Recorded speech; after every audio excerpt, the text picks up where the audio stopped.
murakoze mwafata ibyicaro. Nyakubahwa chairman w'umuryango FPR Inkotanyi, tunejejwe kubakira muri inama ya Biro Politiki yagutse mwadutumiyemo. Turabashimira cyane ko mwadutumiye dore ko twari tunakumburanye. Muri iki cyumba cy'inama harimo abanyamuryango n'inshuti z'umuryango, abahagarariye indi mitwe ya politike, abahagarariye ibihugu byabo mu Rwanda, ndetse by'umwihariko mu bitabiriye inama higanjemo urubyiruko bagenzi bacu. Nge nitwa Yves Iradukunda, ndi komiseri muri FPR Inkotanyi, nkaba na Minister of State muri Minisiteri y'Ikoranabuhanga na Innovation. Ndi kumwe kandi na mugenzi wanjye. Nanjye nitwa Michel Umurungi, nkaba ndi umunyamuryango n'umuyobozi mukuru wungirije wa RSSB. Dutewe ishema no kuyobora gahunda y'uyu munsi. Nyakubahwa Chairman, uyu mwanya tugiye kwakira ijambo ry'ikaze ry'umunyamabanga mukuru w'umuryango FPR Inkotanyi. Umwanya n'uwanyu SG.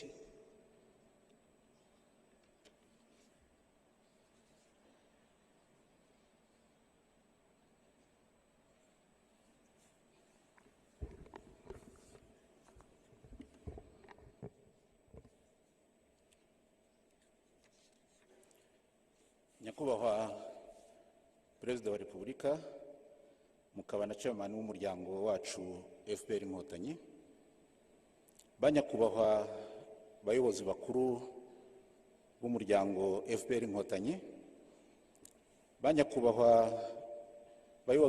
bayobozi bakuru b'inzego nkuru z'igihugu cyacu, banyakubahwa ambasaderi muhagarariye ibihugu byanyu mu Rwanda, banyakubahwa bayobozi b'imitwe ya politiki ikorera mu Rwanda, banyamuryango mwese mwaturutse mu mpande zose z'igihugu, mbanje kubasuhuza.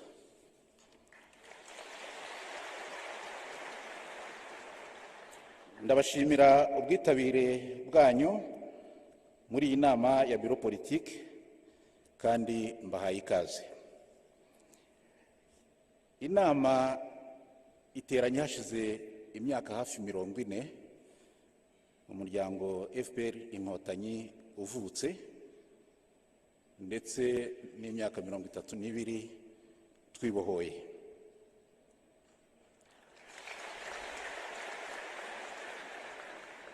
Muri iyo myaka yose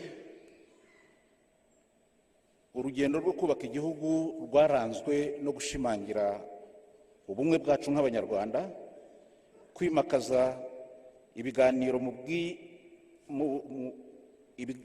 mu kwishakamo ibisubizo, guharanira umutekano no guhora dushishikajwe n'iterambere rishingiye ku mutungo bwite w'igihugu cyacu, kimwe no guhora duhangayikishijwe no gusigasira ibyagezweho.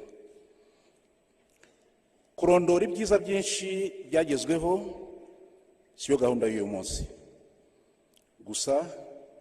Imibare igaragaza ko icyizere cyo kubaho mu Rwanda ku banyarwanda cyamaze kurenga imyaka 70 kuva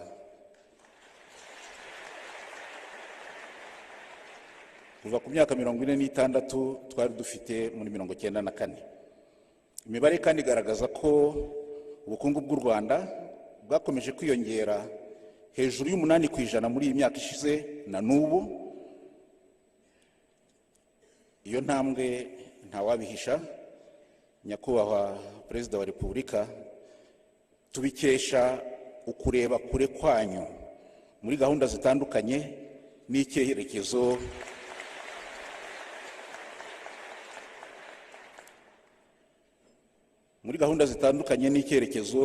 muha igihugu cyacu mu bushishozi buhambaye twagiriyemo amahirwe adasanzwe nk'abanyarwanda, kandi bwagaragariye kenshi n'amahanga muri rusange.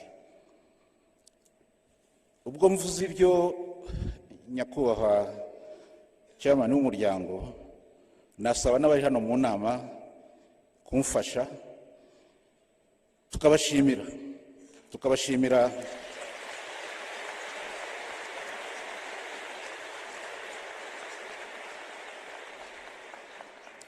tukabashimira nanone inshingano nshya muherutse guhabwa zo kuyobora komisiyo y'umuryango w'abibumbye ishinzwe ubwenge buhangano.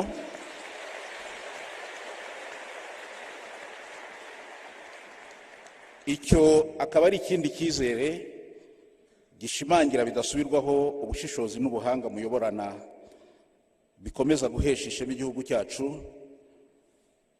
muri rusange kandi bikaduhesha ishema twese nk'Abanyarwanda. Nyakubahwa Perezida wa Repubulika, nubwo hari byinshi twagezeho kandi twishimira, aho tugeze akaba ari heza, ariko tuzi neza ko n'urugendo rukiri rurerure. Turacyafite imbogamizi zimwe ziduturutseho zirimo imikorere ibusanya n'indangagaciro z'umuryango kuri bamwe, n'izindi zishingiye ku mihindagurikire ya za politiki ku isi ndetse n'ingengabitekerezo ya jenoside ikigaragara mu karere turimo. Ibyo byose bitugiraho ingaruka mbi mu buryo bumwe cyangwa ubundi, bikaba bidusaba buri gihe guhora twiteguye tunishakamo ibisubizo. Muri iyi nama abanyamuryango biteguye gutanga ibitekerezo bifasha mu gusesengura no kunoza ingamba, imikorere n'imyitwarire bikomeza imihigo mu kwigira n'ubudasa mu iterambere rirambye. Nyakubahwa Perezida wa Repubulika, mu nama nkuru y'umuryango FPR Inkotanyi yabaye tariki ya 19 z'ukwezi kwa 12 umwaka ushize, hafashwe imyanzuro 8 igamije nanone kunoza, yose yatangiye gushyirwa mu bikorwa kandi ikomeza gukurikiranwa mu buryo buhoraho, by'umwihariko kugira ngo umuturage ahabwe serivisi zinoze uko bikwiye, aho ari ku isonga nk'uko duhora tubivuga. Dukomeje gushishikariza no gufasha urubyiruko kubyaza umusaruro amahirwe menshi igihugu kibaha, haba ari mu rwego rw'ubukungu nko mu buhinzi, ubukerarugendo, inganda n'ikoranabuhanga, haba mu rwego rw'imibereho myiza nko mu burezi n'ubuzima, haba se no mu miyoborere myiza, aho benshi bagaragara mu nzego zitandukanye z'ubuyobozi. Urubyiruko batumiwe ari benshi muri iyi nama, n'andi mahirwe mwabahaye yo kongera kubona impanuro zanyu mu buryo butaziguye. Nyakubahwa Perezida wa Repubulika, urubyiruko rurabibashimira.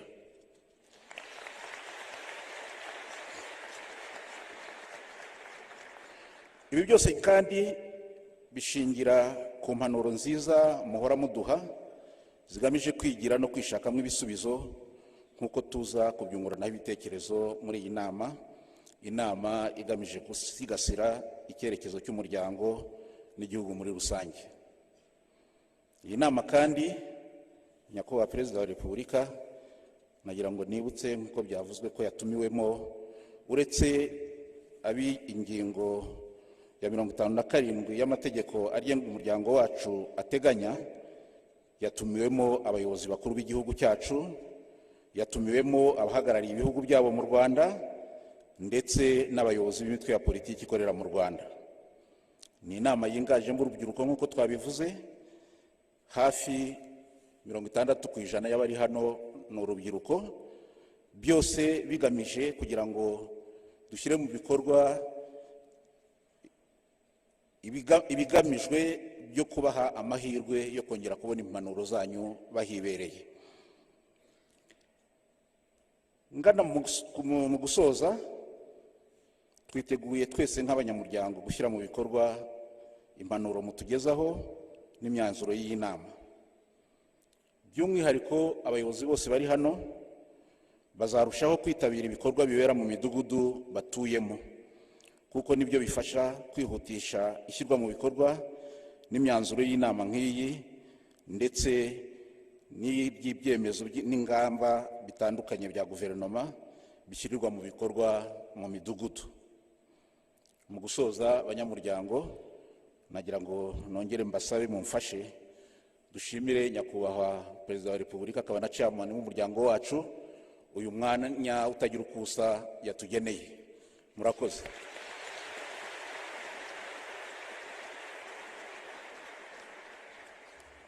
Murakoze.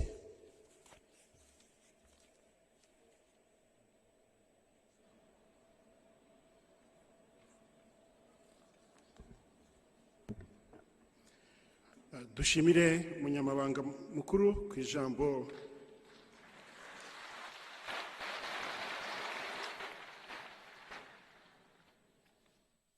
Mwaramutse neza, muraho mwese.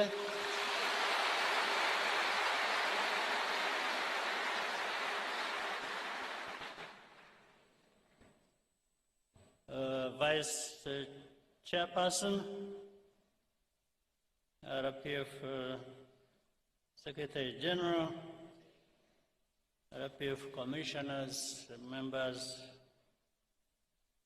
of the Diplomatic Corps, I want to thank you for honoring our invitation. We are happy to be with you here.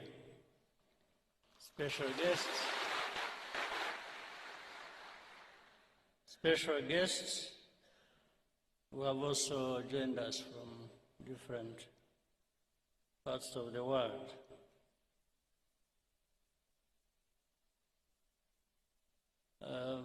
Ndabashimira kubera ko ngira ngo ubutumire bwabaye mu gihe gito, ariko ndabona byitabiriwe n'abantu benshi bakoze kuza.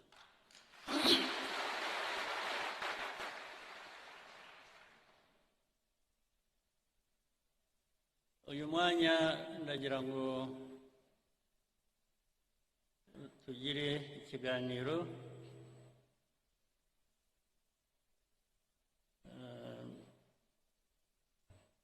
ndababwira ibyo ntekereza ku bintu byinshi, ariko ndahera kuri RPF.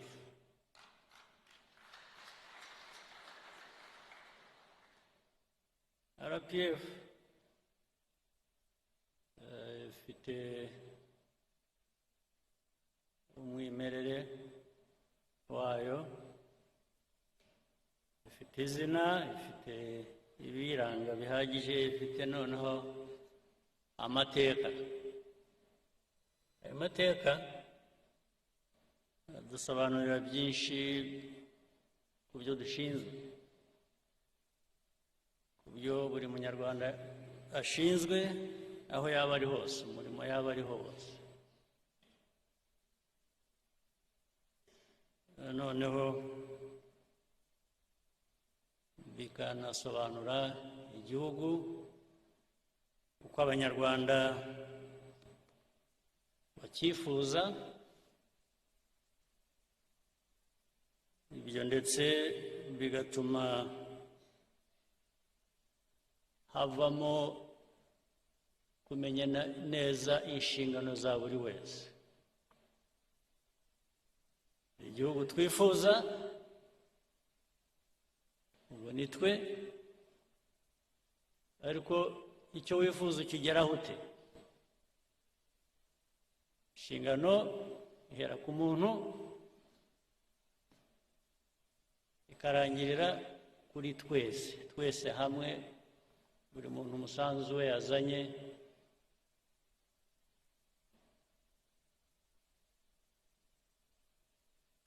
Ushyirwa hamwe gute kugira ngo bitugeze kuri ya ntego twihaye naho dushaka kuba turi. Ibyo rero ni imvugo gusa, kandi duhora tubisubiramo, ndetse twanabiririmbye, baririmbye FPR, ariko ibyo byose twabikora twagira, hari ikigomba kugaragara ku banyarwanda no ku Rwanda. U Rwanda ruvuye he, rugeze he, rushigaje iki, kugira ngo rugere hahandi ruvuga ko rwifuza kuba ruri. Ibyo niyo wakwivuga ukavuga ibyiza byawe, ukavuga ibyo ugezeho, ibyo wavuga byose hari igipimo cy'abantu, cyane uhereye ku banyarwanda. Rimwe bazavuga bati ariko ibi ngibi abatuyobora, aba bayobora RPF, abayobora igihugu muri rusange, ubwo hagiyemo n'abandi batari RPF, ibyo twivuga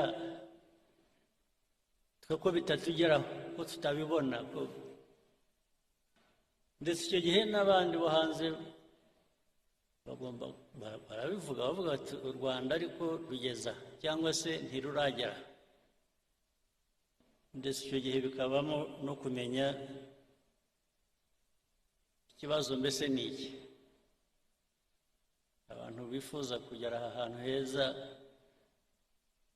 ariho ko tubona bagishigaje urugendo rurerure kugira ngo bagereyo, habaye iki cyabidindije, n'iki cyatumye bidashoboka.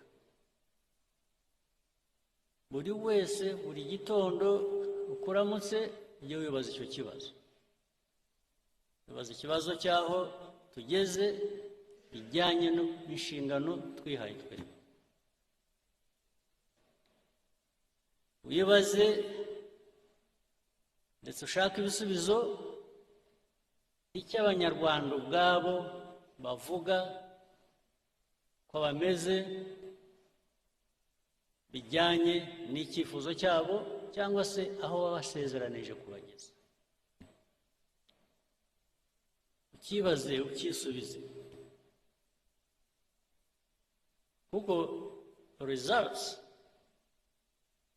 ntabwo wazirema gusa ku bwawe ngo abantu bazibone kandi zidahari. Ntabwo wabihimba. Niba abana batajya mu ishuri, ntibari mu ishuri, ibyo ntabwo wahimba ngo uvuge ko wageze ku ntego yo gushyira abana n'abanyarwanda mu mashuri. Niba badafite ubuzima bwiza, badafite ikibarengera, ntabwo wabihimba ngo uvuge abanyarwanda bageze ku buzima bwiza kandi bidahari. Iyo bidahari uvuga ibindi, it's self-indictment. Ni urubanza wishyizeho ugomba gusubiza.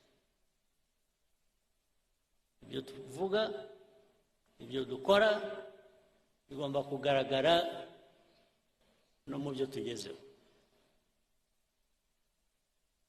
Iyo binyuranye ubwo hari ikibazo. Ibyo tugezeho nibidahwana n'ibyo tuvuga,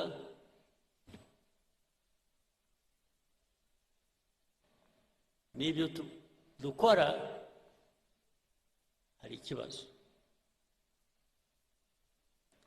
RPF rero uyu mwanya tuba tubonyeho iki kiganiro ni ukutwibutsa, ni no kugira ngo twisuzume, umwanya wo kwisuzuma. Uwisuzuma kandi iyo yibeshye cyangwa iyo abeshya, ingaruka zabyo zirahari. Niwisuzuma ugasanga nta ndwara ufite, wari uyifite, iyo ndwara irakwica.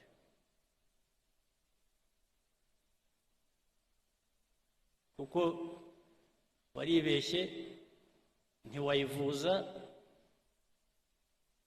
cyangwa ntiwayivura, iraguhita. Indwara mvuga rero wivura cyangwa wivuza izo ndwara zirahari. Hari indwara wivura, hari n'indwara wivuza. Indwara wivura ni ukuvuga ngo igisubizo, umuti uri muri wowe. Uribaza ukavuga utari ko inshingano jyewe mfite ndazuzuza. Ntabwo ari ikibazo uzabaza abandi nabo bafite izo nshingano. Iyo udahereye aho ngo wivure iyo ndwara wowe, wibaze, wishakemo ibisubizo by'ikibazo ufite, nta wundi wabikuvura. Iyo ndwara tugomba kwivura nk'abantu, nta wundi wayituvura. Niba utuzi inshingano wahawe uko bikwiye, inshingano ufitiye igihugu, ingaruka zabyo zo zirahari kandi ziri no kuri wowe. Indwara wavurwa n'abandi ni ikibazo ushobora kuvuga uti ariko iki gihe singifitiye ubushobozi, reka nshake uwamfasha cyangwa uwo twafatanya gushaka umuti w'icyo gisubizo. Ubwo nabyo birashoboka kandi bibaho. Ariko iyo utabikoresheje, iyo udahagurutse ngo wowe ushake uwo mwafatanya kugira ngo mukemure ikibazo cyakurenze,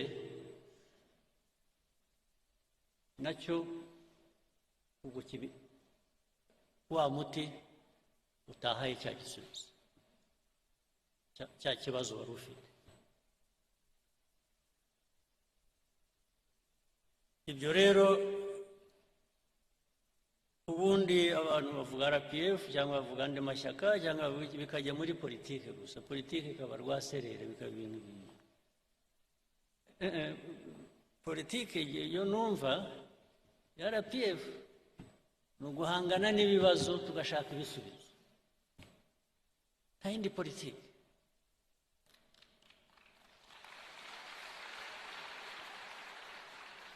Politiki y'ibinyoma, yo guhimba, yo kubeshya, yo gushakisha uko watirisha, bimwe mwita gushushanya rimwe na rimwe, ibyo biguha ibindi bibazo, ntabwo biguha ibisubizo. Byongera ibibazo ku byo wari ufite.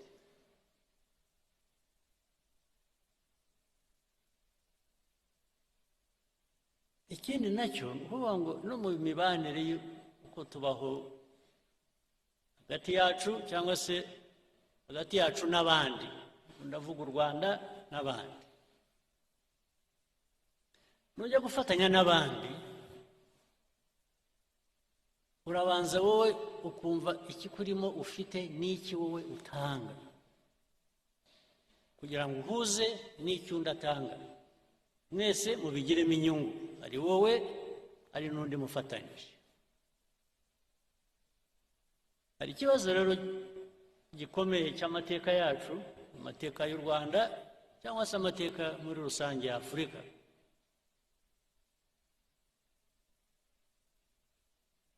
Iteka dusa nk'aho twebwe ntacyo dufite dushyira ku meza ngo dusangire n'abandi. Duhora dushaka ko abandi bagira icyo bashyira ku meza, twe tukaza tugasangira nabo.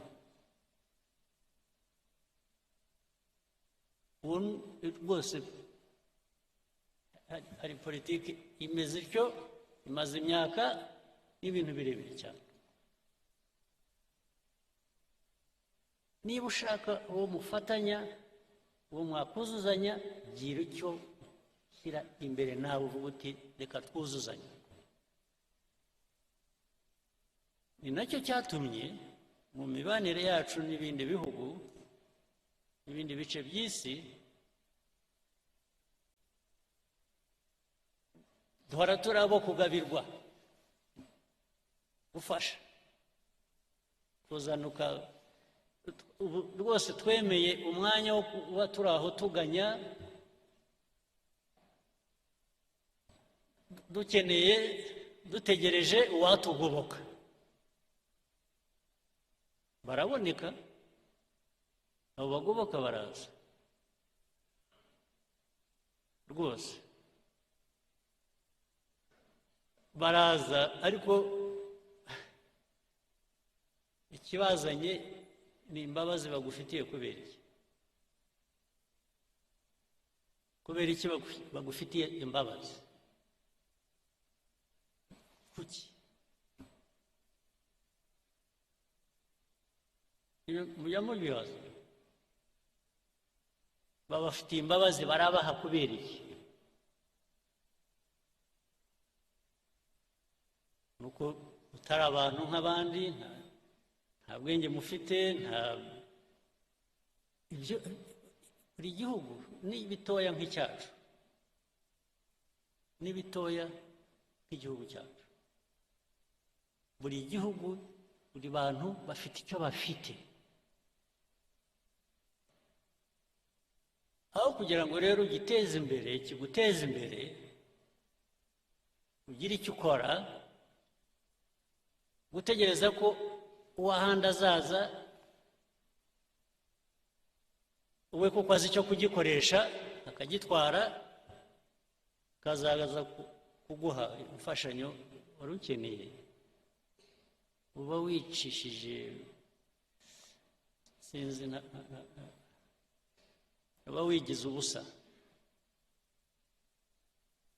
ntimukigire ubusa ntimuzigire ubusa RPF niyo message ntakwigira ubusa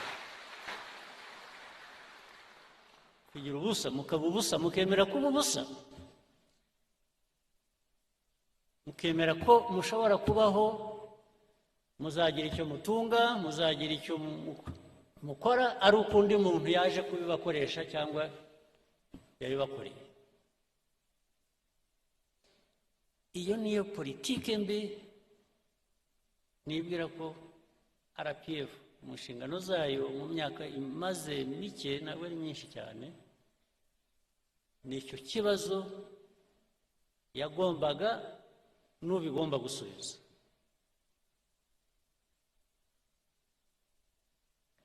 ibibazo tumaze kunyuramo mu Rwanda mu mateka yacu musubize amaso inyuma mwibuke ndetse n'ubu ngubu n'uyu munsi u Rwanda rutahagurutse ngo rugire icyo rwikorera rwigezaho ubu muba muri ubusa ariko abo kudufasha abo kuduha ibyo dukeneye abo kutugaburira bo barahari baba baraje bakatugaburira in fact baraje buzuza ku byo twagerageza gukora nabyo turabibashimira ukuzuza ku byo agerageza gukora ni byiza ariko udahereye hahandi ho kugira ngo wowe ugire icyo ukora ugire icyo wigezaho hinduka ubusa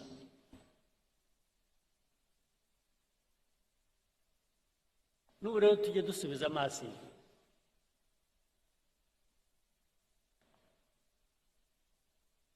kuko bigenda bituganisha n'ahantu nyine duhurira n'abandi haba mu karere haba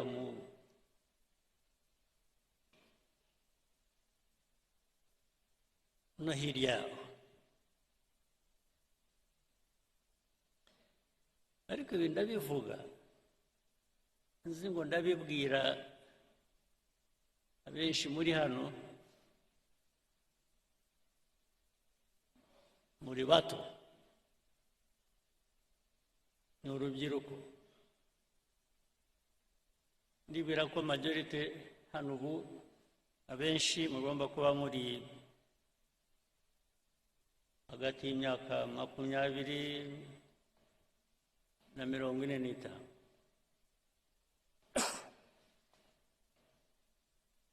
twebwe iyo twarayirenze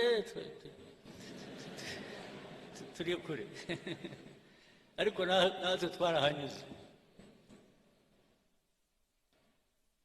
muri twe ndagira ngo mwebwe mukiri aho ngaho bafashe mutekereze ubu twe byaraturenze aho tugeze dusubiza amaso inyuma tugatangira kuvuga ngo iyo mbimenya nari kugira nti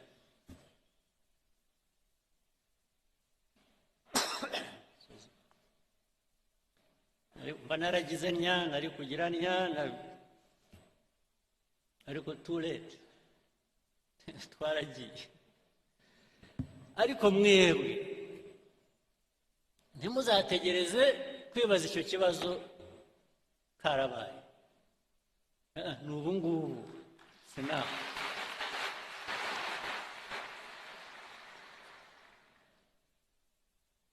muri abo mvuga twahise tugeze kure harimo abasubiza amaso inyuma bakavuga bati twagize duke twakoze byose twageze kuri byose ariko umusanzu wacu wabaye ubu ndavuga abarwaniye uru Rwanda bigatuma rushobora kugera aho rugeze ubu.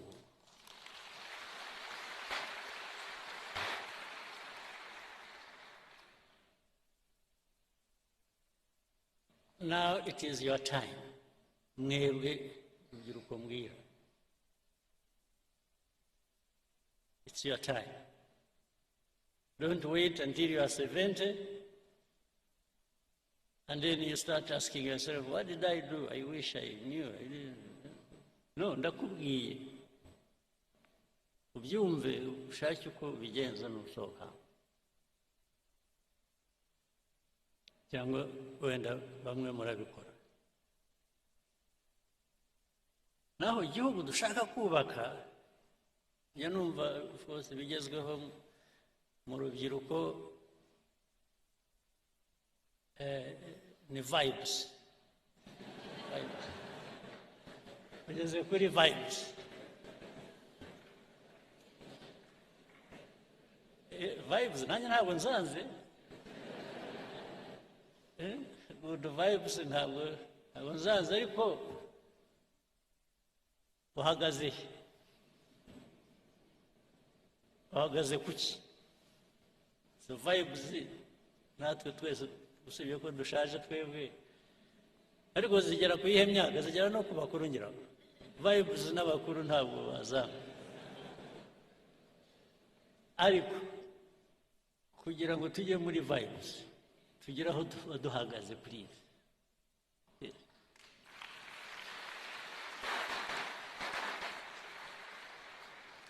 Don't invest in vibes. Invest on the foundation, in the foundation where you can now vibe.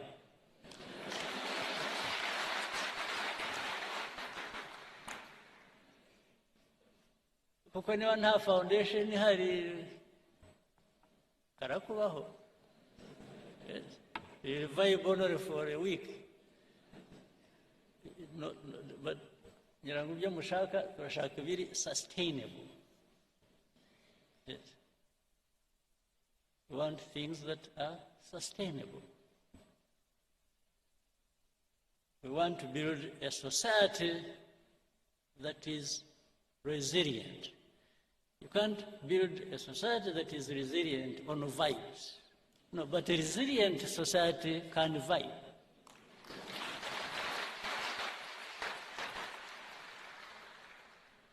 Isn't it? So it is a daily responsibility mukwiriye gutekereza.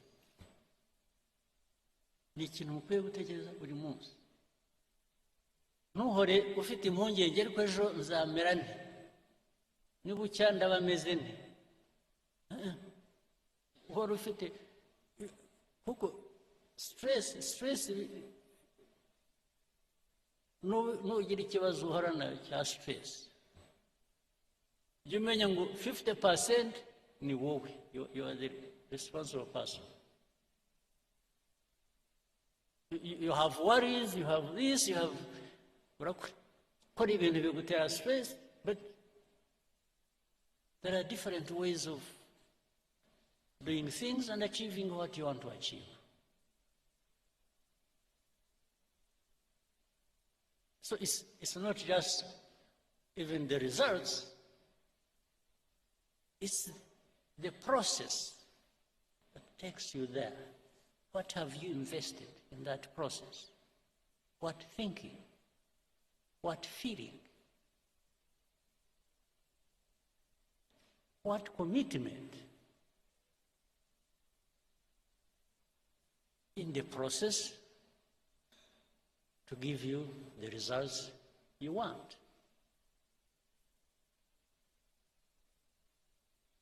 How ikintu cyikora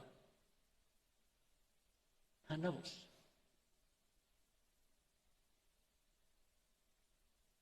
Mbese njya numva hari abantu bagibwamo n'umwuka,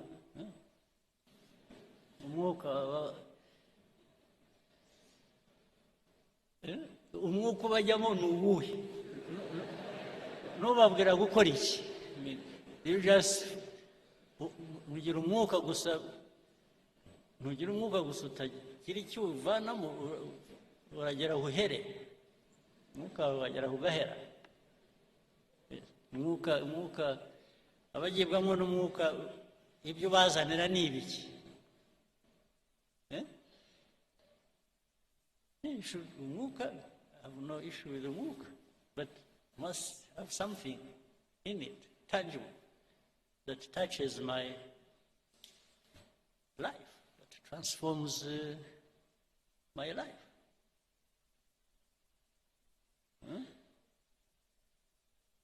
Abagira amahirwe mugire umwuka, please. Ujye bahira, ariko ntibigarukire kuri mwe. Iwe wagiwemo n'umwuka w'amahirwe, wagize amahirwe, wowe kuki utawusangira n'abandi? Nawe ukabageza, mwese mukawusangira. Kuko nukugeramo wenyine ukawugumana. Ariko nabwo icyo mvuga, ntukabe imvugo gusa. Bijye mu bikorwa. Njye nimbona mu bikorwa bihari ushobora kureba byaturutse ku mwuka, nanjye ndawifuza, nanjye nzagana aho ngaho. Ariko the measure ni what is it that has been delivered? What is it that we can touch and feel and benefit from to improve our lives? What is it?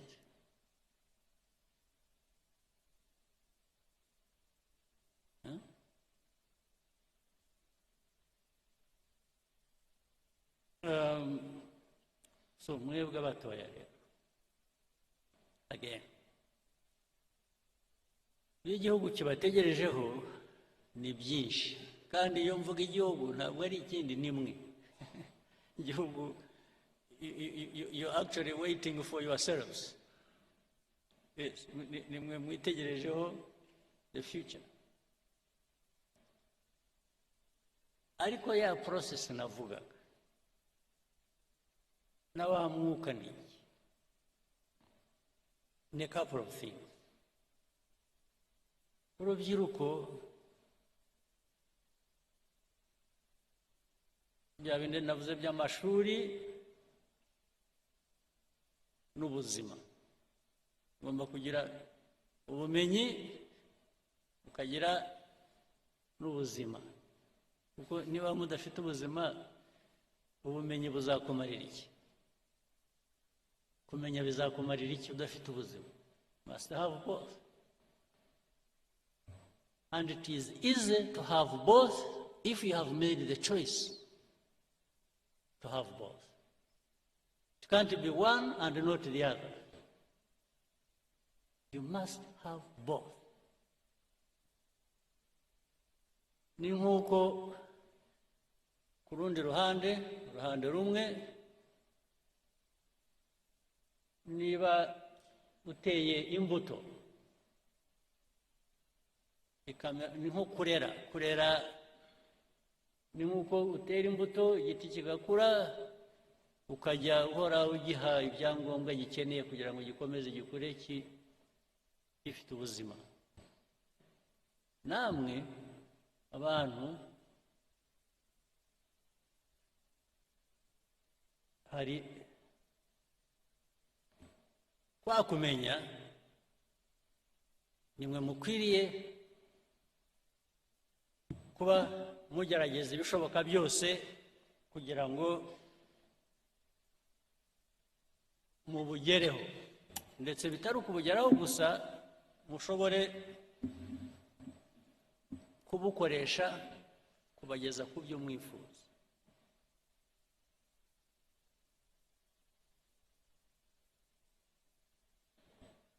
Ariko ibyo cyane ku bakiri bato, mwebwe ubwanyu mugomba kugira umusanzu wanyu, you must make an effort. Ariko hari n'uburere muhabwa n'ababyeyi ndetse na society, umuryango mugari, imico, imyifatire, kirazira. Ibyo abantu babijyaho impaka nyinshi hirya no hino, ahantu hose,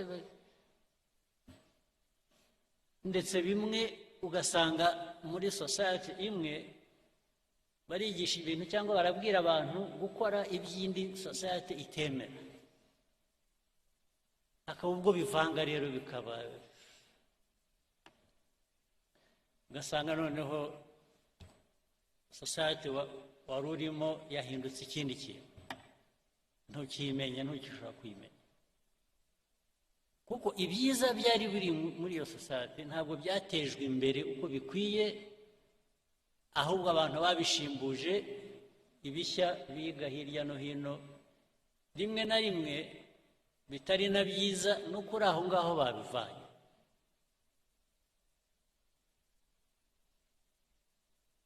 Urubyiruko, kubarera ni ngombwa, kwirera ni ngombwa. Kwirera ni ukuvuga ngo wowe urahitamo icyo wifuza, urahitamo icyo ugomba gukora. Ariko urubyiruko rukura ruri aho, ya resilience navugaga se tuzayivana he muri aho, muri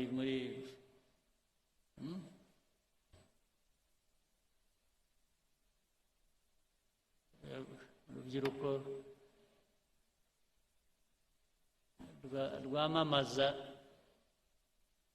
ibiyobyabwenge, asanga ngo ni ubuzima, usanga maze ibiyobyabwenge by the way ndabishyira hamwe byose, ni inzoga n'ibindi bikomeye ntiriwe mvuga muzi, ariko ikajya mbivuga, mwe ntimujya mubivugamo, aho bibera ishyano bijya muri benshi ariko ntawe ubivuga. Hari ikiyobyabwenge cy'inzoga, hari ikiyobyabwenge kindi bijya mu mutwe gusa bikaba ibi ni ibiki, ibi bitabi n'ibi drugs. Njya numva amakuru bajya bambwira ko bibarimo bitari bike, ndababwira kandi ubu ngo ni ibintu byamamaye bifite, bamwe mwabyigiye hano, abandi mwabivanye hanze, bigendera hasi biranyerera, ntabwo bijya biboneka. ariko ibyo uko abihisha kose abo birimo hazagira uko bigaragara byanze bikunze, ariko uko bigaragara kwa mbere nimwe byangiza ubirimo mbere na mbere yuko bigeraho bikangiza na communities muri rusange. Ariko biroroshye kubitsinda kwa mbere ni ukutabigira imvugo, ni ukutabigira ibiganiro, ni ukutabigira ibintu by'igitangaza abantu bakwiriye kuba bakora, kutabyemera. Ariko n'impamvu bidakwiye kwemerwa murabizi, nuko ubikora arabihisha. Wowe ushaka gukora ikintu uhisha kubera iki? Uzi ko ari kibi. Ikibi sura gukora iki? Rwose ndababwiye, nabonye mwacecetse mwese nkaho mubizi, ariko ubwo ndababwiye nicyo nakora gusa nuko zajya mpora mbibibutsa, ariko nkora ubwo namwe muzagera aho mwibwire.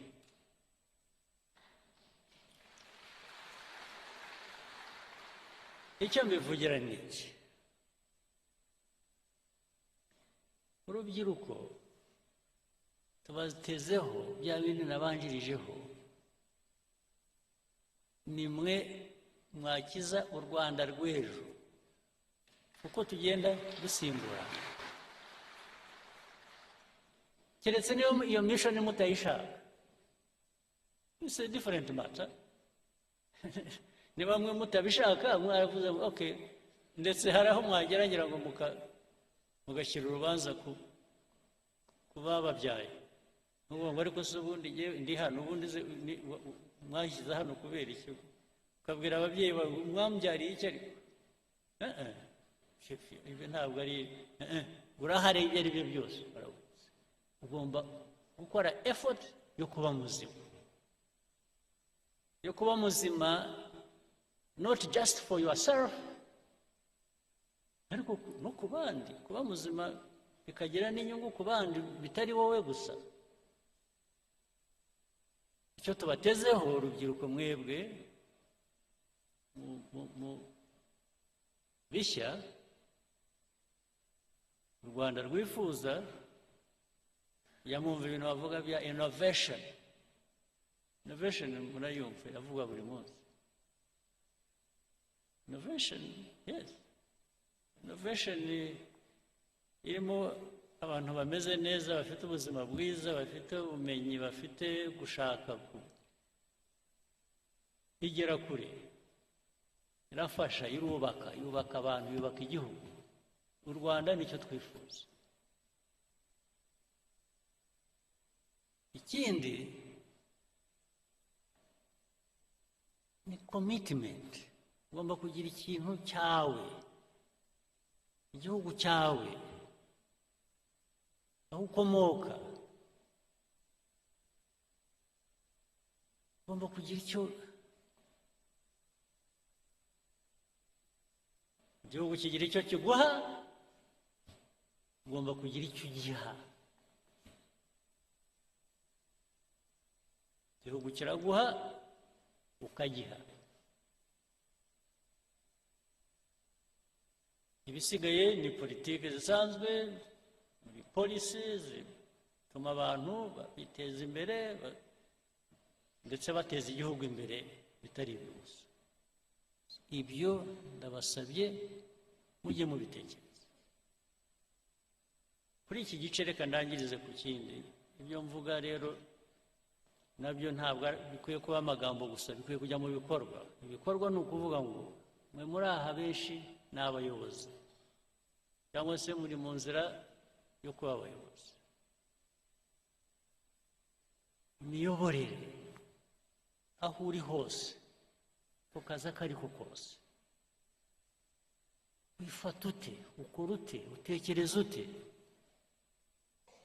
niba uri umukuru w'akarere, umuyobozi w'akarere, umuyobozi uzindi nzego zo hasi, uhari wumva koko ukwiye kubuyobora, umuturage arakugana mugafatanya gukemura ikibazo. Investor ushaka gushora imari arakugana, mukaganira ikibazo ukagikemura, cyangwa umushyira aho ngaho ukamubwira gutegereza, kandi muri uko gutegereza ngo yibwirize agire ukuntu atunganya inzira. Birahari kugeza n'uyu munsi bibaho.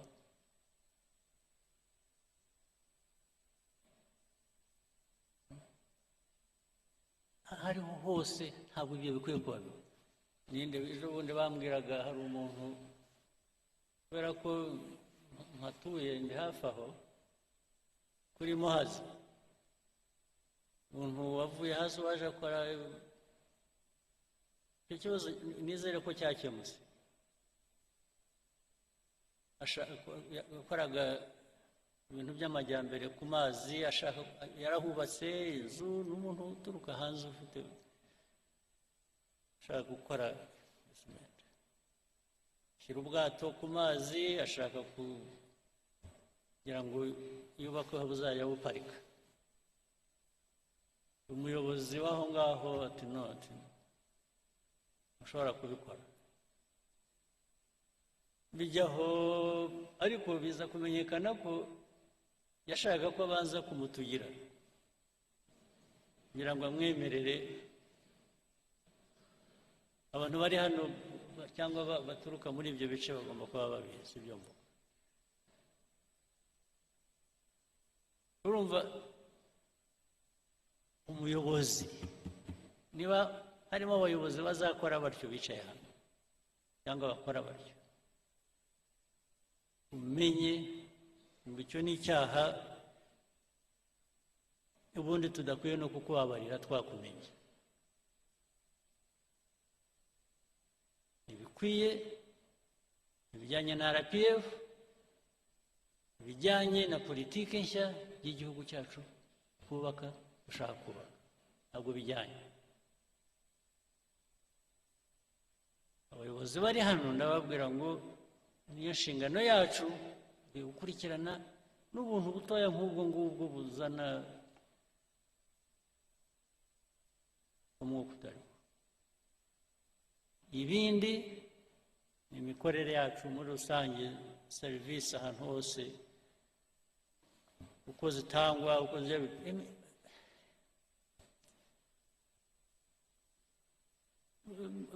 abantu bakora batyo baratudindiza, ntitubamenya. Ariko nuko ari benshi rero basanga wicaye hariya usabye ikawa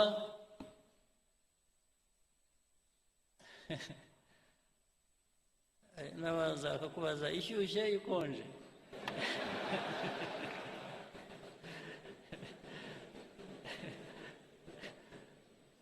Bakubaza ngo uti ni ikawa isanzwe ishyushye ariko mushyiremo n'amata, akagenda akabura.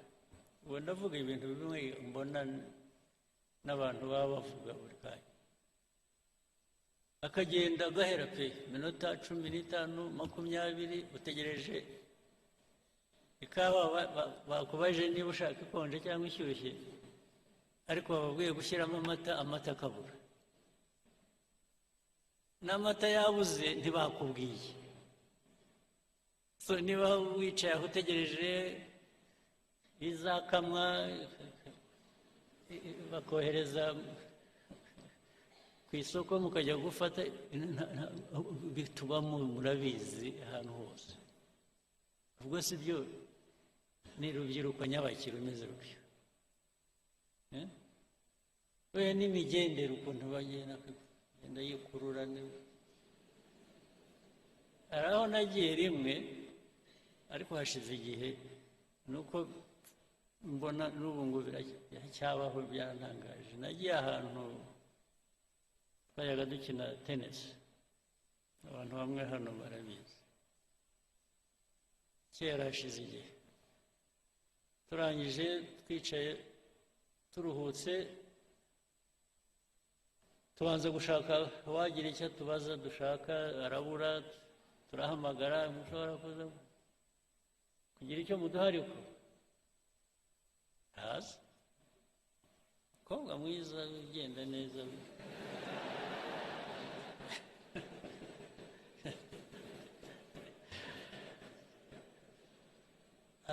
aza afite opena mu ntoki aho azatugereraho yaba mbonye arahamenya arampobera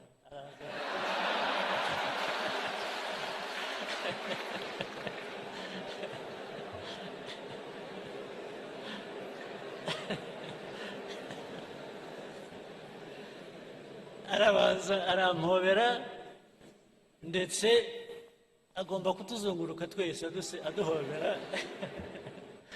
n'abandi turi kumwe bose abanyuramo ntabwo ariko se wa mwana turashaka ibyo dushaka waba ari ibyo duha ibi erega byasaga nk'ibyarangiriye aho ngaho kuduhobera tugeze aho twarambiwe turahaguruka turigenda ubwo urumva umuntu nk'ubu yangirije abakorera natwe twari turi aho dukwiye kuba dufite ibyo dushaka twishyurira natwe ntacyo yaduhaye twese tuviriyemo aho ari aho yindi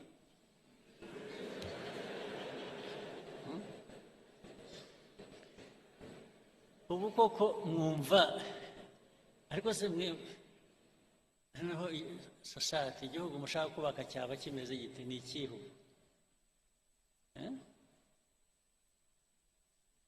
reka ibyinshi ariko hari abandi muri mwe benshi bakora ibintu bizima rega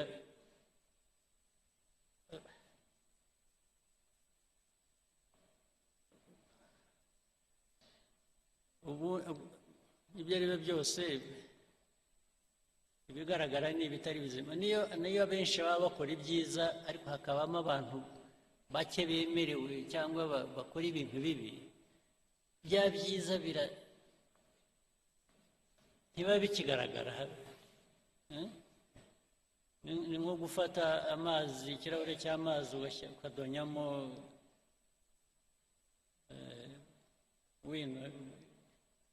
bikaramu inki bashyiramo inki ikirahure gihera ko gihinduka y'amazi yeraga yari ari meza ukayabura ibyo rero dukwiye kubyirinda naho hari benshi hano njya mpora nabo bakora ibintu byiza ibintu bya innovation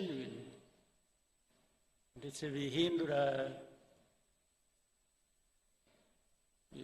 ibintu byinshi mu ikoranabuhanga muri za IT bikajya mu bintu byinshi hirya no hino n'abantu bakora za revenue authority abantu ba revenue authority bari hano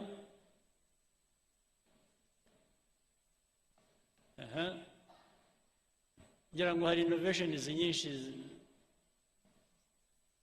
zibageraho cyangwa mu byazi zituma ushobora gutubura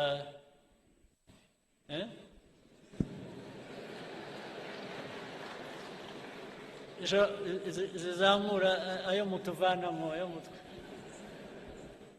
ariko iyo byabonetse gutyo hari ikibazo bikaboneka innovation izamura itubura revenue tax revenue hanyuma byarangiza bikajyaho hagati ariko ntabwo zabanza ugira utya ubwo bakajyaho innovation bose barayemeranya ko ikora ariko barangiza bakajya mu process imbere yo kuvuga uzaburetse bareba hari amategeko ntabwo twagira duca tutabanje hari aya mategeko ariko amategeko akaba yo gutinza ibintu gusa kuko amategeko se bwana amategeko ashyirwaho n'abantu sibyo? Yes, sir.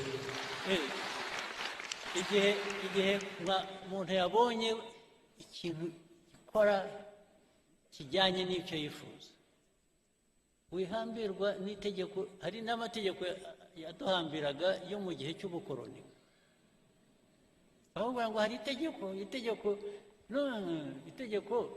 n'ubundi si wowe urikora, si wowe urivanaho, we gifate nk'ikintu cyakuzitiye gutera intambwe, bihere ko bigera aho bigera. n'abo amategeko tubabwire ngo ariko ibi bintu ntabwo bijyanye n'igihe, muratudindiza gusa. Ndetse hari n'ubwo dushobora gufata ibyemezo tugakoresha igikora, itegeko tukaba turigisheho gatoya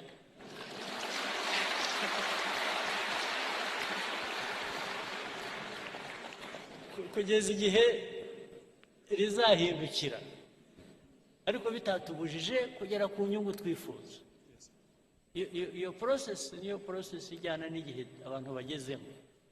Ntuhambirwa, keretse dufite ikindi kibazo cy'uko abantu benshi ari n'ubwo iyo agiye gukora ikintu cyangwa akwiye kuba akora ikintu, ikintu cya mbere kimubanza kuza mu mutwe, kibanza kuza mu mutwe we ni inzitizi yo kutagikora. Ntabwo ari ukuvuga ngo ngiye kugikora hanyuma nimpora n'ikibazo, icyo kibazo ngende nkishyira iruhande. Ahera ko abona ko hari inzitizi akagendera ku nzitizi bikarangirira. Ntabwo biba bigikora, ntabwo igihe tugezemo gishya ari uko gikora. Hari icyo bifuza kuvuga? Abanyabaguhaye microphone, mbwira. Ariko we utanzeho nk'urugero, ibindi biri hano ntavuze n'ibiri hanyuma. Dufashe tubwire ko twakwihutira. Thank you, Your Excellency. Kuna mutugiriye. It's true. Innovation is very important. Kurushaho gutekereza ibyatuma tubona amafaranga menshi.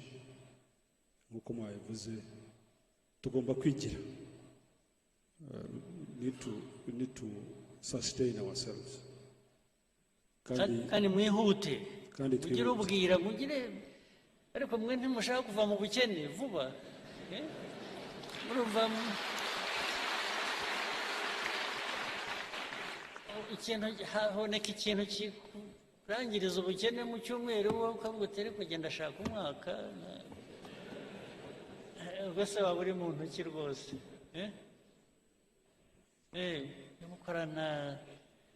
Gukorana umwete kandi ntabwo bivuze kwangiza ibikorwa. It doesn't really mean sacrificing anything that you shouldn't. Sibyo? Ujye mwihuta, muwe wepesi. Mwihute. Igihe utabifite guhagarika cyo gutangira, wowe uritangira kubera iki? Why don't you just move?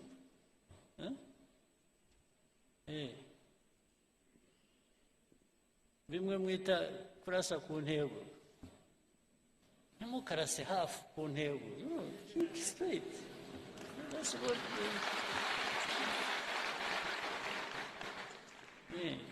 go for it. Nawe wumva uri satisfied uko sibyo? Yes, sir. Okay, Sand.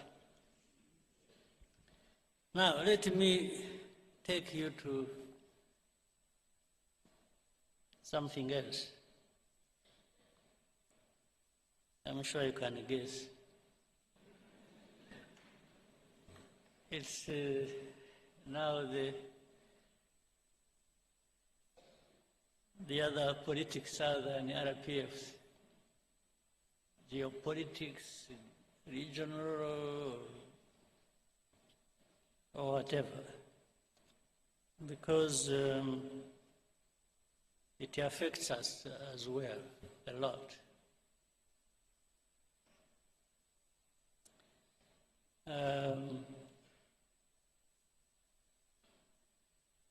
Ariko reka ntangirane just a short story. Tito Rutaremara, are you here?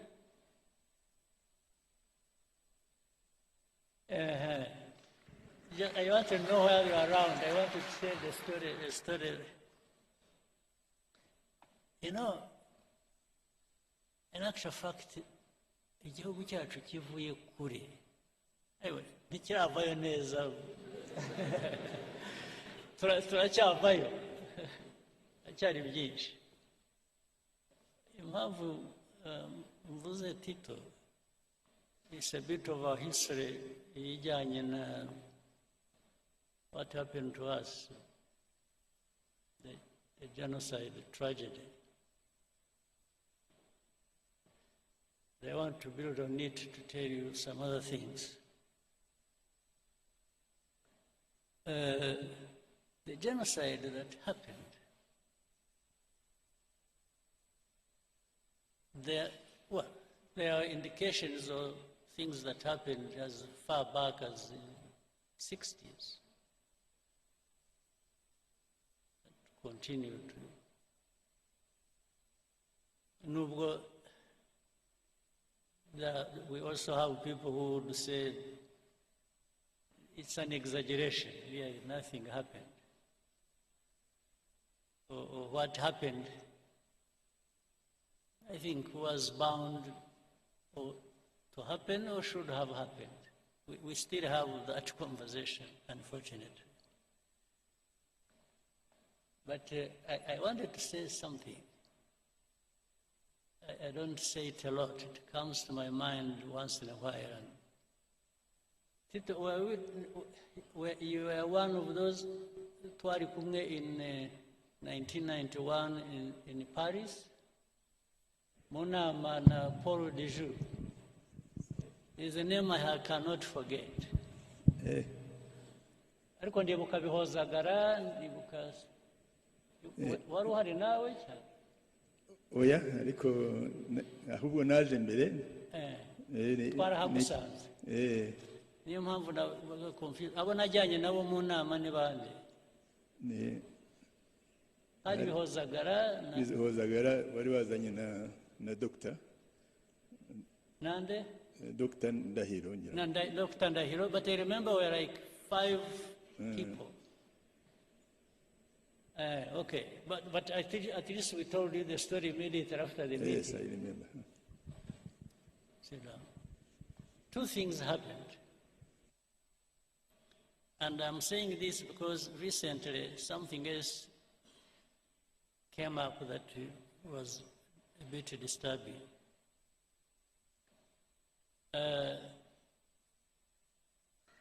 We were invited, RPF, to go to Paris. We were supposed to meet some people from Habyarimana's government. It was about, according to what we were told, to talk about peace. In fact, the RPF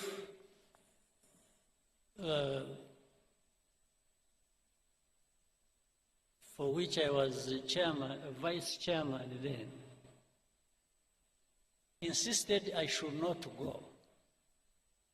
Because they are saying, you know, with all these things happening, and that was 91 September. Was it 91 or 92? 91 September. The end of 91. Eh? The end of 91. Yes, it was particularly, I remember, 71 September, I think it was 22nd.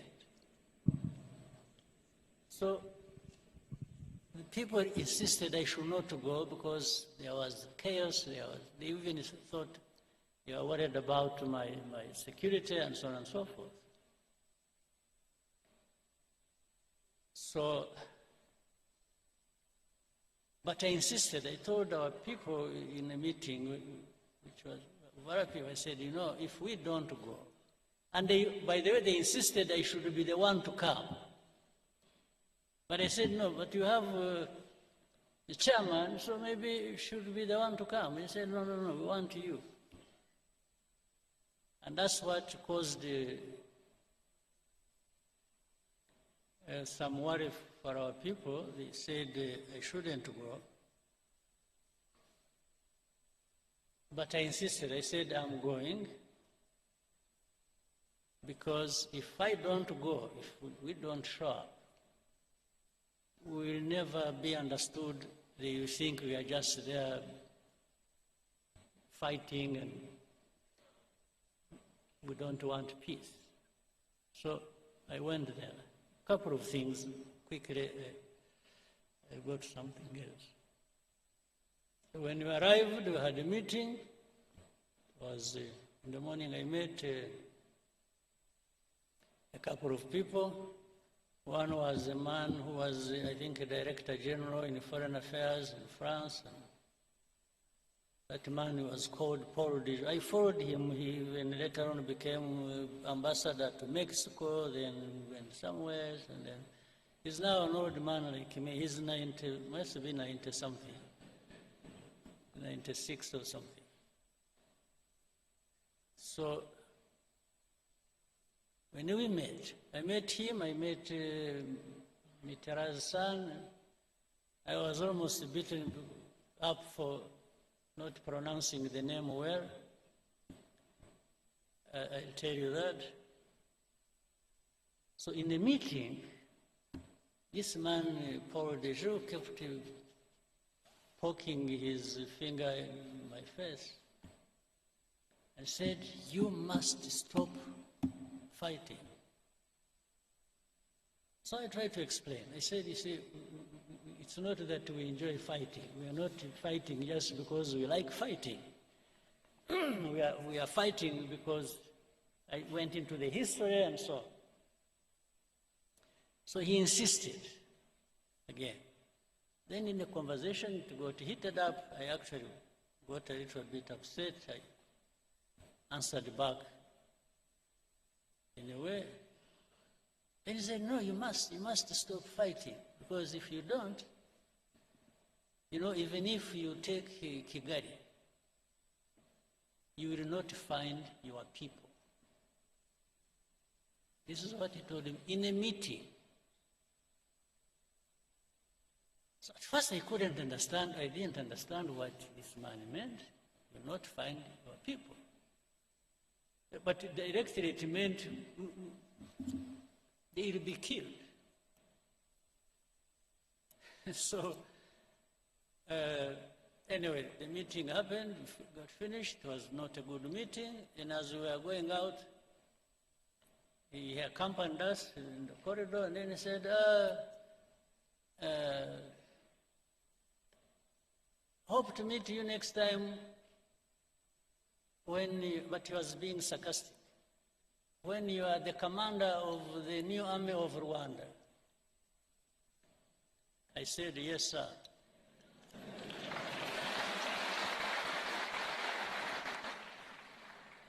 I said, if and when that happens, you rest assured I will do a good job of it. This is what I told him. So I went, when I was supposed to stay a night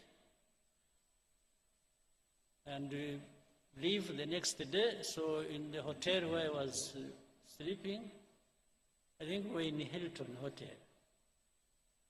I was with Ndahiro and Tom Byabagamba. So in the middle of the night at around 4 a.m., I woke up to this light in the room, and about 6, 7 people in the room with guns. They're not putting on uniform, they're putting on jackets and so on and so forth. So And I woke up, I said, who are you? What's going on? Then one of them say, he spoke in English. You hear him, he's even speaking English. So I was in the wrong place, first of all. Then they said, so say, where are your documents? Bring your briefcase. Before I opened it, they had broken it. So I kept asking, who are you? Who are you? Who are you? Then as I was doing that, when I looked through the door connecting to the room where Dr. Ndahiro and Tom Byabagamba were staying, I saw they were sitting down in handcuffs. For me, they didn't put me in handcuffs. So I asked people, I said, what is going on? They, a bit rough, but so they took us, dumped us somewhere in prison. I didn't know. It was my first time to be in Paris, and my first time to be in prison. So, hopefully the last. Since that time, I haven't been to any other prison. So they put us in the log, somewhere down in the basement of some building, and left us there. Then later on, people showed up around 3 o'clock. In fact, why I remember that because Agara was around, they didn't know where we had been taken. I don't know how. They were assisted by some people in France whom they knew. Then we saw Jacques Rabunal and because Agara. There was a very good friend of ours called Carbonal, a French guy. They showed up in that basement in your prison because I think they had known where we were, and they had tried to give us food. I refused to eat. I told them I'm not going to eat anything in that prison. So they brought us bread, I remember, and milk, pints of milk and bread for us, because we had refused to eat prison food. Then they even wanted to interrogate us. Well, they did. They wanted to put to use a polygraph on me, the lie detector. I refused. I told them I'm not going to have a lie detector at all. I said, if they want to kill me there, let them go ahead. In the end, they say, whom did you meet? I mentioned that man, Paul Dejoux. Then he said, who else? I said, Christopher Mitterrand. He said, no. Who told you he's called Jacques Christopher Mitterrand? So, so they told me, repeat. I said, no, I'm not going to repeat. I said, I'm not the one who gave him his names. So anyway, in the end, in the night around 8 o'clock, they released us, and that night I left. I drove from Paris to Brussels, where I was to take a plane the next day and come back home. Now, I'm saying this, I'm telling you this story. The fact that somebody actually implied that something was going to happen to our people, meaning even if you take Kigali, you will not find your people there. You will not find them alive. Then later on, connecting that with the history, with what happened eventually, I could not but conclude that was the meaning. They were privy to what was going to happen. Now, in the most recent thing, let me now switch to something next to us and the recent. And I will bring up, you know Rwanda has had many problems in the region, and especially with the Congo, for all these years. Actually, we said we are here 32 years, almost all of the 32 years are problematic. And when you look at the story, these genociders who went to Congo, by the way, whom we had the opportunity this last time, when was it, 2 weeks ago, or how many weeks? When you had a Unity Club event here, it's the same room, when people who went through all that history, these senior commanders of FDLR, when one of them sitting there told us a very comprehensive, interesting story, because he was there, he was in it. For him, he was not saying things he just heard from some people or anything. No, he was part of it. He told us all the places he moved to in Congo, and the officials he worked with, and his colleagues who up to this day have been integrated in the armies and other institutions in Congo, and he named them by names. He told us a story of even how he went to Burundi and everything he did there, and the names of people who did what, who are still there, or who left, or who died, or something. He's an encyclopedia on this. And he actually was part of it. He told us, those who must have, who were here saw it, or saw it on television.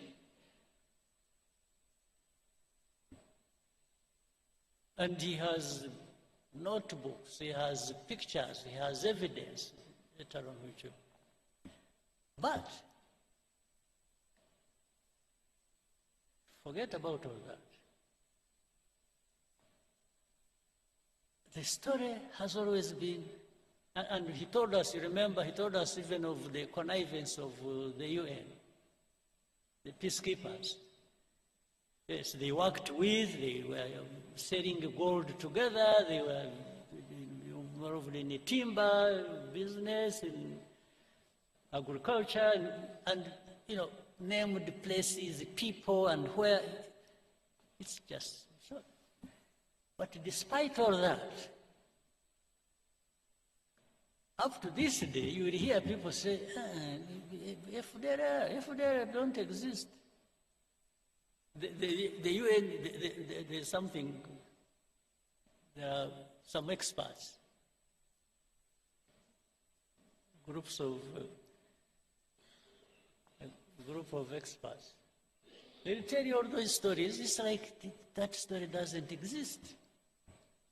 Or if they say it, they'll say it so lightly that you should believe it doesn't matter. Okay. So it goes on, and then some of these leaders in the region, in Congo or Burundi, they say it publicly how and on which side they are. And their intention, and even what they have said on camera, somebody will want to convince you, no, it's not him. It's not them. It's some advisors. No, but he said it. Whether it is an advisor who wrote it on a piece of paper and the president read it, it is no longer advisor, it is the man who read the thing. So they will keep you telling you this. So now, not even for a bit, I don't believe, ordinarily, I don't believe in conspiracy theories. I really don't. But when you have people, you know, who are there asking the same questions, you know, pretending it's, you know, saying the same things, and even when you explain, they come back to you and tell you what they told you last time, meaning they want you to believe what they are telling you, or what they want, not the facts you're presenting to them. So it's really like saying, better change your mind and start seeing it like I see it. Anyway, all this has resulted into what we have now. And I also want to remind you, and then I've said it again, I hope you have had time to cross-check the story, the truth about it. This conflict we have in Eastern Congo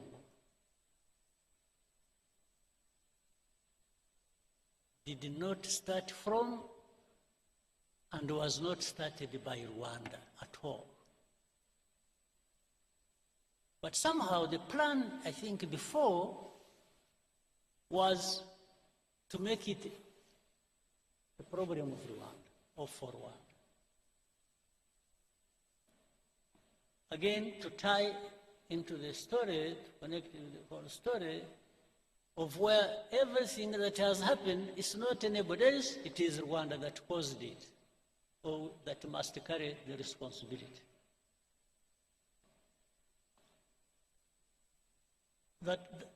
I think that needs somehow in your minds or whatever, or by gathering facts, that problem needs to be settled. This has not been our war. We didn't cause it, and it did not originate from here by any means. We are not part of the origin, except for being associated with the saying, oh, this is M23, the story that was there 2012, and for 10 years it was not addressed, it comes back, still it comes to be our own problem. But the same people, in fact, one time when in Nairobi we had a meeting with heads of state at the beginning of this conflict. I had opportunity to ask President Tshisekedi in the same meeting. I said, President, how has this become Rwanda's problem? How has it become? This is not anything started by us or didn't come from Rwanda. Why? He just hesitated, and I told him, I asked him, I said, do you know, are you aware of the fact that actually that whole rural areas, those areas around, have more or less been taken over by FDLR, and they even man roadblocks and collect taxes? He hesitated and said, yeah, he has heard about it. This was his answer to me. He said, so what do you think FDLR is there doing? And why do you allow them to be there? And we have asked you to work with you to address that problem together. You have refused. Now, before that was over, another president offered an explanation, and where those people originated from when they went to fight in Eastern Congo, saying it started from his country. So, and every time I brought up this issue with the people, I said, why did you make this Rwanda's problem? It is not Rwanda's problem, it is the problem of Congo and their own people, and it only becomes our problem when it comes to FDLR that must be sorted out. One way or the other, either you sort it out, you Congolese, or the UN that is employed there in their thousands, you address that problem and stop them from invading our country, or we will sort it out ourselves.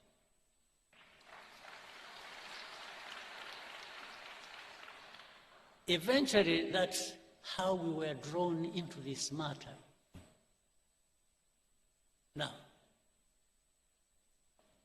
to the recent things. Whatever happened in between, I try to cut a very long story short. A lot of manipulations started happening. They would call us one day in one capital, they would call us to Rwanda, we go there, we discuss things and raise the things the way we thought should be addressed. That one doesn't work well, then next time we are invited to go to Doha, then we go to Doha, then next time we go to Washington. And in between, we went to Dar es Salaam, we went to Nairobi, we went wherever, talking about this. But there was one thing that was constant. Congo, or the leaders of Congo, didn't want peace. They wanted to continue supporting FDLR against us. In fact, later on, they were joined by some other countries' armies. You know the story about Goma and Kava and so on and so forth.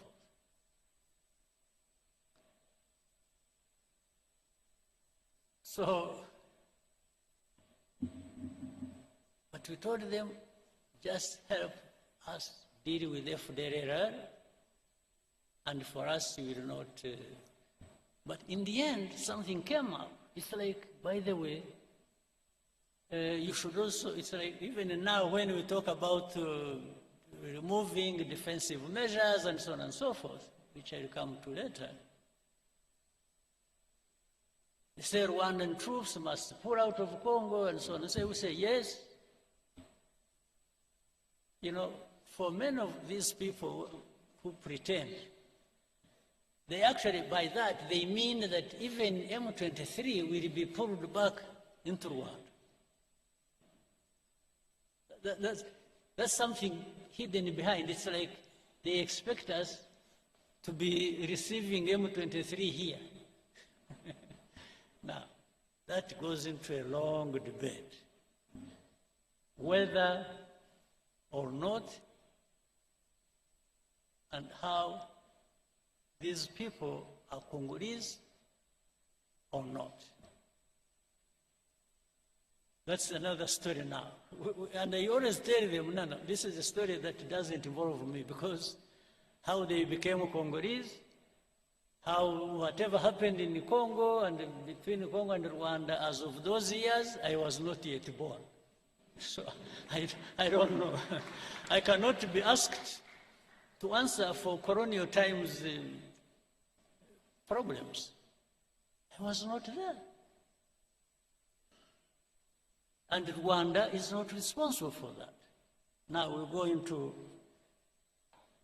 the last thing we went to when you went to Washington, and which the whole process has resulted into sanctioning Rwanda, sanctioning RDF, sanction. It's just sanctions, sanctions, sanctions. And sometimes we even want to tell them, say, wait a minute. Let's understand each other. What's going on? And there is no time. There's no time for Rwanda to be listened to. It's just sanctions. Sanctions, that's what we said, that's what we do, that's what we do. Now,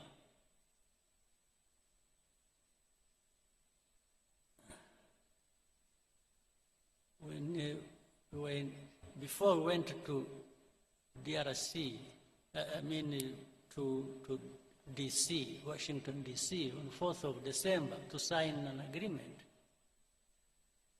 A couple of months before that, we had been actually giving information of what was going to happen in Uvira, owing to the troops that were moving there from Burundi and the Congolese army and what they intended to do and so on and so forth. We gave them everything. They know it. They can't deny it. It is on record. It is in writing. So when Uvira fell, then they got an opportunity to say, okay, you know what? Let's frame it as Rwanda literally insulting President Trump and defying Washington and disrespectful. They didn't. So they are the ones who caused the Uvira.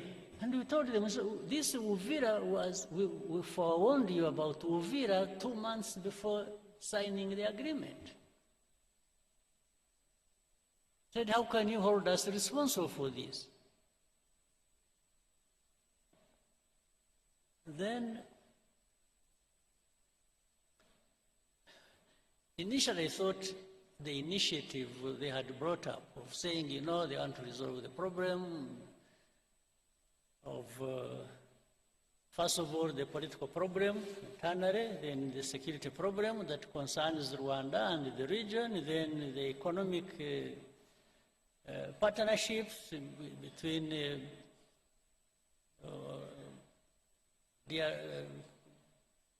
US, DRC, Rwanda, and the region. I said, you know, I thought this was a wonderful thing.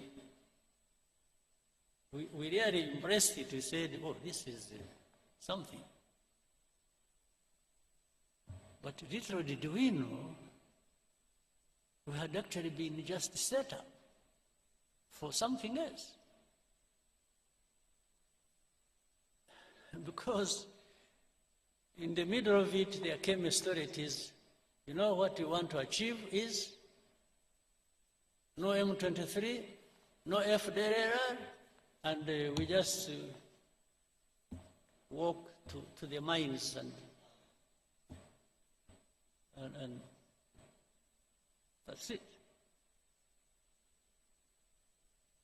But we told them in our discussions, we kept telling the people, we said, fine, but you will do whatever you want to do. But how do you just expect these people fighting for their own rights, these Congolese, the FCM-23 and others, for them they are on the ground fighting, the others are fighting politically all over the place, as you have seen, including the religious leaders and so on and so forth. I said, how do you just all of a sudden think you will wish away all of this without actually addressing some of the root causes? They said, no, because we can't. Oh, then the mercenaries came in. These are the second round of mercenaries. You know, there are first mercenaries who even came through here and were transported back. Other mercenaries came in the background, and they were the ones, somehow they converge with the policy on the region and on resolving this problem. They are the ones dictating, and I think these are the ones who are supposed to finish. But this, while the initial thing was to finish FDLR and finish M23, this time it has become finishing M23, not FDLR. FDLR because they are working with the same people and working with the government of Congo. Now, all these facts, they are known. But the complication of this the world politics and the geopolitics is that there are people who think they just dictate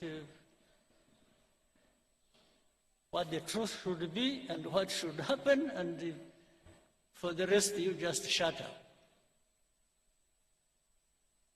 That's what is going on.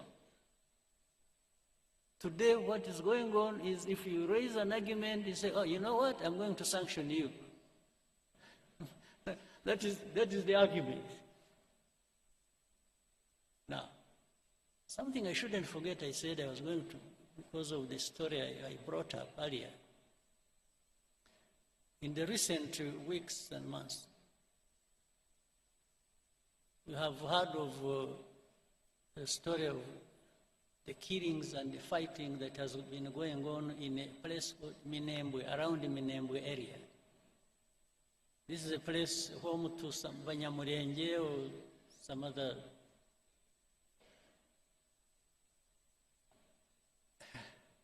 What is disturbing?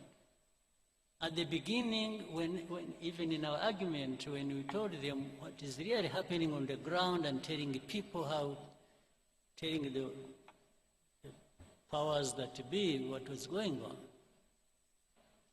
and say people are being killed, they are being, drones were firing at them indiscriminately. In markets, in the churches, many people died. Maybe, hopefully one day people will go there and investigate and will find the truth. But what was disturbing was that in that same conversation and argument, somebody says, don't bring up that issue, it is none of your business.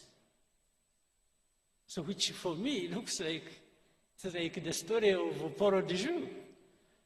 It's like that those people being killed for their identity and anything is none of your business.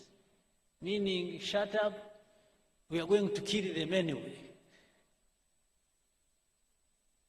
I mean, I'm just calling a spade a spade. It's like, shut up, it's none of your business. They didn't even say, are you sure they are being killed? Or are you creating a story or what? No, it's like, that's none of your concern. But if it is not my concern, maybe it should be yours. So why are you not concerned? And things keep getting worse and out of control every time. So where we are now, we just told, remove your defensive measures. Whether we are associated with and helping FDLR, with the Congolese army and the government to do whatever they want, and then in exchange you have whatever you want, just shut up. So, this is what we are being told. But making the people shut up, just shut up, I think it's going to be probably more difficult than people think.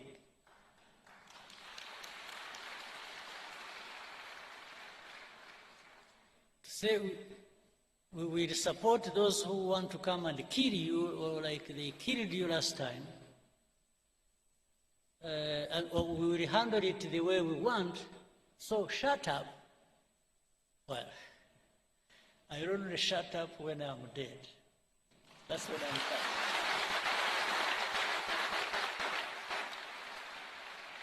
Absolutely. That is the only way to make me shut up. That's it. For the belittling everything and making it look like some people's lives are just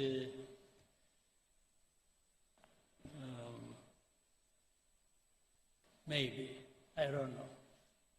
It's not my politics. It's not RPF's politics.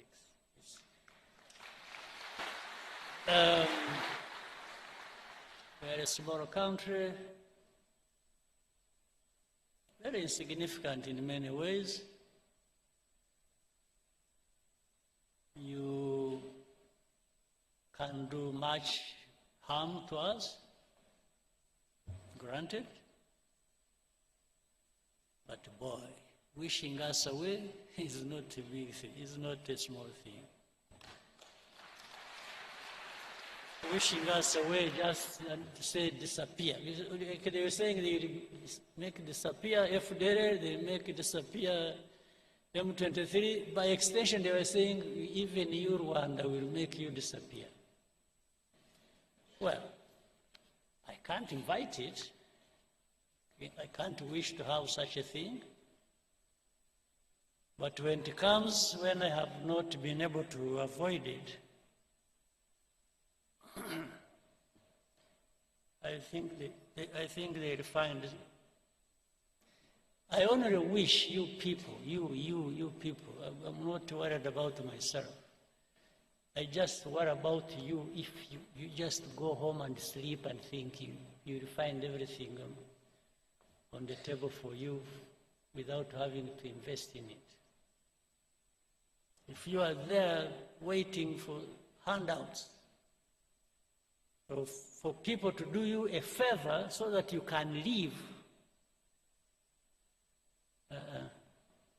it would be very sad and absurd, and it will be a lot of our time and value wasted. I hope that will not happen.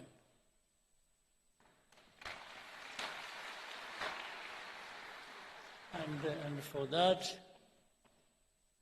I wish everybody well and a very good meeting, and I hope to see you next time. Thank you.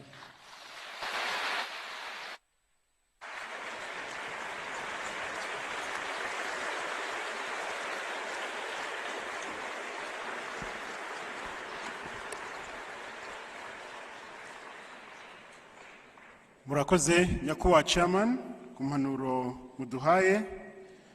Nk'urubyiruko ntituzaba ubusa, ahubwo tuzaba bold mu nshingano kandi turangwe n'imico myiza.